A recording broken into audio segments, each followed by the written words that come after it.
So with these lights, I really can't see the audience at all, but I would like to just start and ask how many people out there consider themselves educators? Just raise those hands. Move them a little so I can see them. It's most of them.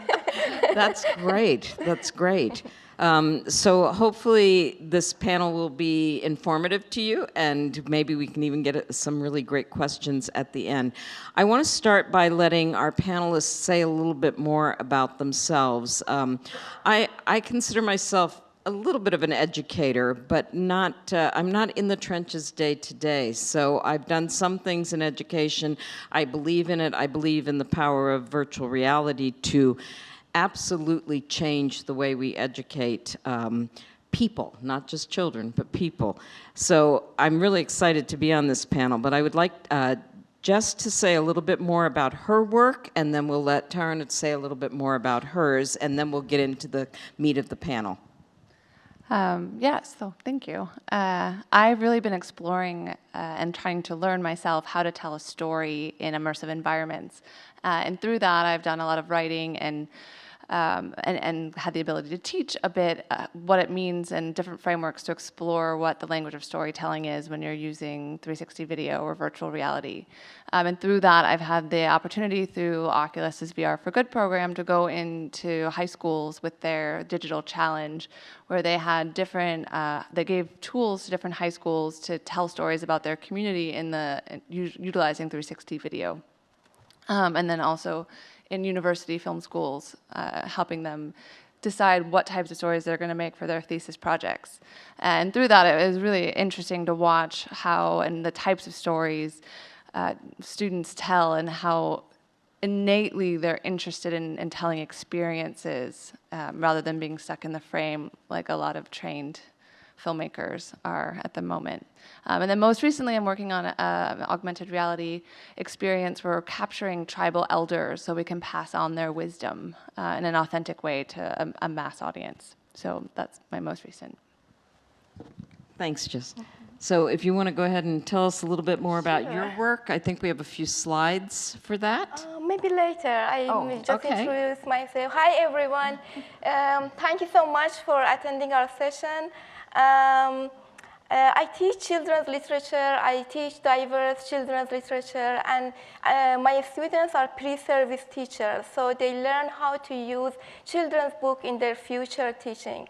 And in my teaching, I have realized that they don't take stories as serious as they're supposed to. So they do great in their assignments. They do that for the purpose of the assignment, but I don't see that sense of empowerment in them after reading the stories. So that was the point that I became interested in using VR in storytelling. My research is on the use of VR in teaching children's literature, and I am in the process of grant writing and literature review. I want to see how my students' empathy changes after reading traditional books and also after VR forms of books. Great. So I want to ask you, just to start, how are you creating the VR that the students are using to do these experiences that you're comparing to reading a story? I can show you example. I haven't developed anything yet, but when I get the funding, I'm planning to develop those VR content. But I want to start with real picture books and real young adult novels. I have a sample picture book here. It is a simple picture book about a bear, or we can assume he's a bear, and he has a conflict that he has lost his hat, and he's desperate to get it back. He's very anxious to get it back. And he asked many different animals if they have seen his hat, And they responded different. Someone asked him how that looks like, what is the shape of your hat. Many different answers he get. And here we have one suspicious character. There is a little rabbit. He's suspicious because he's wearing a hat. And his response is rather longer than other animals. And he, in his response, he mentions that I never steal a hat.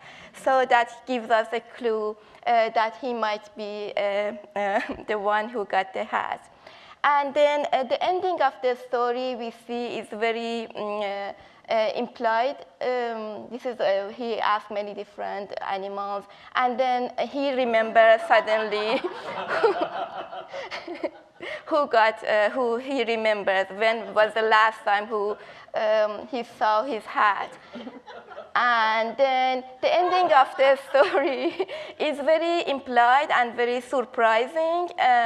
Actually, the last sentence mentioning that I never eat a rabbit. So that shows the little rabbit got eaten in a murder happens in that story. And This is a children's book? This is a children's book, yeah. It has received many awards, and it is loved by children, by young children, because they really love that, because Rabbit stole that hat, so he needs to get that punishment. So this is one of the samples that when I want my students read the book, or when they want to teach it, if they get that empathy, when you look at this book, do you feel empathy for the bird? Have you ever lost an object that you want it desperately back, that you might kill someone to get that? Those are questions that when I want to think about creating VR versions of those. So when you do the VR version, is it going to be interactive? What are the kids going to be able to do? They're going to be able to steal a hat? They will have different choices. They might experience why this hat is so important for bear. Why maybe it is something precious from someone. Maybe it's a memory of someone. Or maybe they have other options. Maybe they are not going to kill the rabbit. Maybe they have other options to forgive the rabbit. So in VR, we will have more options to empathize. And Okay, it'll be interesting to see how many of them don't kill the rabbit. Jess, on the things that you've been doing, you've been working with high school students to build VR work. So how does that work when they don't know anything about how to build the VR? Because there's two kinds of educations out there. One is educating with VR, and then one is empowering children to create things with VR. Yeah, I mean, it's 360 video, so it's not full coding yet. But the first step is really, it's actually really interesting because they all want to move the camera. And in 360 video, it's not really great to do handheld movement with a camera. So I found a really helpful way to teach is by doing, showing, and experiencing, and then redoing. So like a very iterative process. So kind of talking about ideas, getting a camera in their hands immediately, and a simple headset so they can review what they're capturing. And so I had some kids in some all-girls school in Virginia, decided to go out. I was coming to workshop with them, and before I got there, they all went out with the cameras and did records, and then I helped them put it into Premiere and showed them how to do basic edits, and then had them put it in their headsets. And they ran around. One girl had it on a selfie stick and ran around a gym. And so I told her to sit down, and I put the headset on her head with that footage, and they were like, it was not great. But they learned, and they're like, well, how should I capture the gym? And then so I said, well, why do you want to capture the gym? Like, what is the story in the gym that you want to tell? And they said, well, it's where everyone comes together. It's where sporting events are. And I said, potentially there's specific camera placements, and then the world can come to life around the camera. And then you can move the camera to another spot in the gym and have a reason why we move to that positioning and pushing the story through the space. And then also said, like, potentially if you do want to like track and move the camera through the space, it might be helpful to like make a little rig where you put it on top of a remote control car, and so it's smoother movement, so it doesn't make you sick. But giving them different ways of creating solutions to get the objective that they want, but also thinking about why they're capturing a space in the world. And with the VR for Good challenge, it was really telling stories about your community.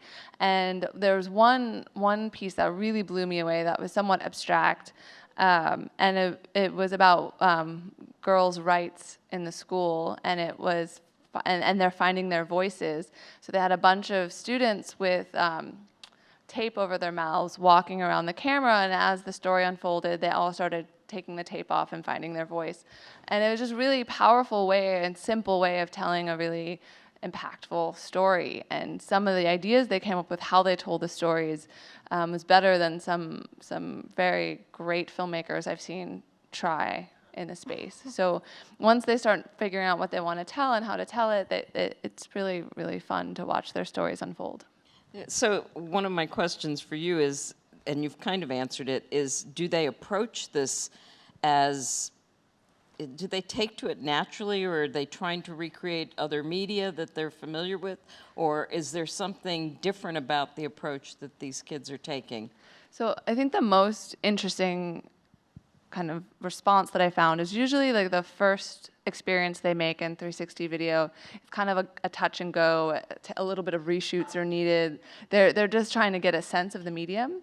I did a workshop with North Carolina School of the Arts, and I lectured to them in the spring, and then the same class did level like 102 of immersive storytelling, and they all pitched me their stories.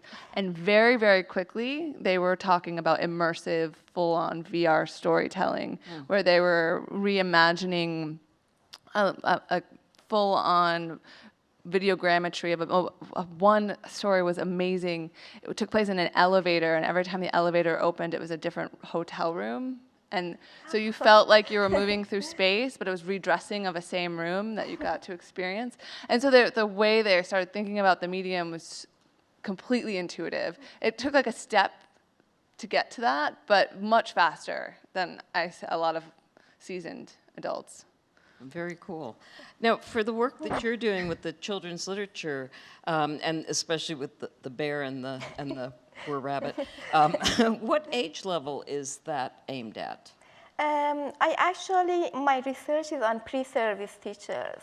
So I want they empathize with their stories, because The teachers themselves? The teachers. So you're teaching the teachers? Yes, they are pre-service teachers, and I don't see that they care about their stories. They don't see I want they discover the power in the stories and impact somehow stories that they want to teach future kids, impact themselves first.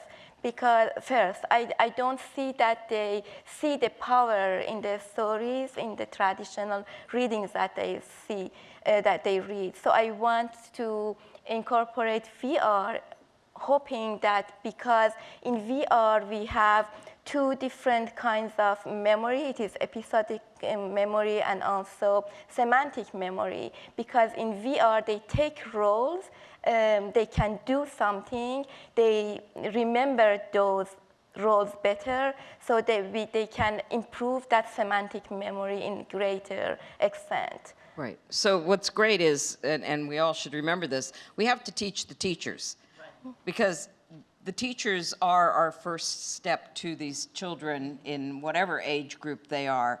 And if they don't buy into it, then we don't have something that's going to continue. Eventually it will, but it's great to teach the teachers, teach the kids, and learn ourselves from all of them.